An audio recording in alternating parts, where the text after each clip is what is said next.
सन्माननीय माननीय बाळासाहेब ठाकरेंचा फोटो समोर ठेवायचा आणि सांगायचं मतदान करा. बाळासाहेब असताना त्यांना मतदान केलं. आज कुठे आहेत बाळासाहेब? बाळासाहेबांच्या नावावरती मतं मागणारे लोक आहेत, ते काय करतात ते बघा.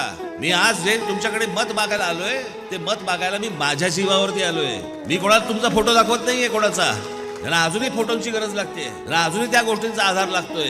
आजपर्यंत महाराष्ट्र नवनिर्माण सेनेने जी आंदोलनं केली, ज्या गोष्टी आज महाराष्ट्रासाठी मराठी माणसासाठी केल्या, त्या तुम्ही लक्षात ठेवणार आहात की नाही लक्षात ठेवणार आहात? बाकीचे पक्ष त्यांच्या राजकारणामध्ये आहेत. कोणी कुठचेही आंदोलन करायला तयार नाही, कोणी हा महाराष्ट्राचा मराठी स्वाभिमान जपायला तयार नाही. जो राज ठाकरे त्याचे सहकारी सगळे जपण्याचा प्रयत्न करतायत, तिथे एक शाबासकीची थाप पाहिजे. त्याच्याऐवजी जी माणसं काम करत नाही त्यांना भराभरा तुम्ही मतदान करता, ही कुठची पद्धत? सगळ्यांच्या अडचणीच्या काळामध्ये राज ठाकरे आणि त्याचे सहकारी सगळे आठवतात त्यांना.